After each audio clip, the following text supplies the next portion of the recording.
தந்தை மகற்காற்று நன்றி அவையத்து. முந்தியிருப்பச் செயல். அதிகாரம் 7 புதல்வரை பெறுதல். அறத்துப்பால். தமிழ் பொருள். தந்தை தனது மகனுக்கு செய்ய வேண்டிய மிகப்பெரிய நன்மை என்னவெனில், அவன் அறிவாளிகளின் கூட்டத்தில் முன்னிலை வகிக்கும் அளவுக்கு வளரச் செய்வதே ஆகும். எளிய விளக்கம். ஒரு தந்தை தனது குழந்தைக்கு சொத்து, பணம் கொடுப்பதை விட முக்கியமானது, அவனை அறிவிலும் நற்குணத்திலும் முன்னேற்றுவது. அவன் எங்கு சென்றாலும் தன்னம்பிக்கையுடன், மரியாதையுடன் நிற்கக்கூடியவனாக வளர்ப்பதே உண்மையான பெற்றோர் கடமை. உதாரண கதை. ஒரு கிராமத்தில் ஒரு ஏழை தந்தை இருந்தார். அவருக்கு ஒரு மகன் இருந்தான். அவரிடம் அதிக பணம் இல்லை. ஆனால் அவர் தினமும் தனது மகனை பள்ளிக்கு அனுப்பி படிக்க ஊக்குவித்தார்.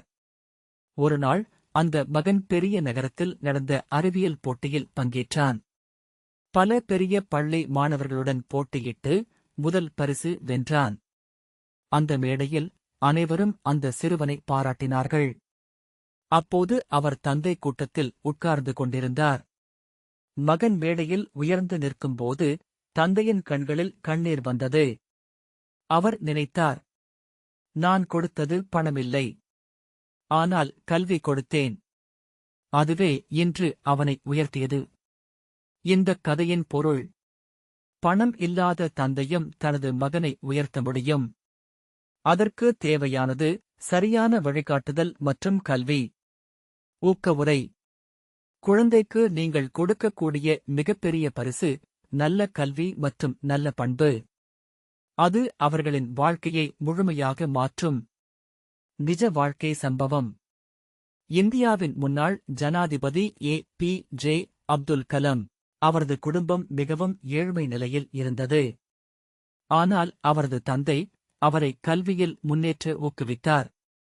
அதன் விளைவாக அவர் உலகமே மதிக்கும் விஞ்ஞானியாகவும் நாட்டின் தலைவராகவும் உயர்ந்தார். இது குறள் 67- இன் சரியான எடுத்துக்காட்டு. நகைச்சுவை உதாரணக் கதை. ஒரு அப்பா தனது மகனை கேட்டார், படிக்கிறாயா?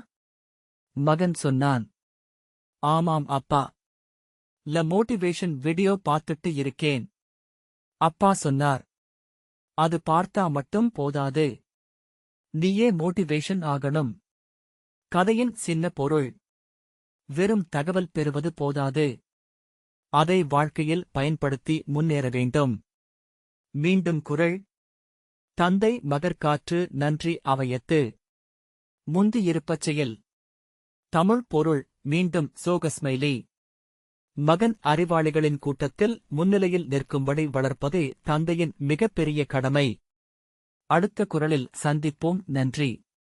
இந்த மாதிரி தினமும் ஒரு திருக்குறள் விளக்கம் பார்க்க கீழே இருக்கும் சப்ஸ்கிரைப் பட்டனை அழுத்துங்கள்.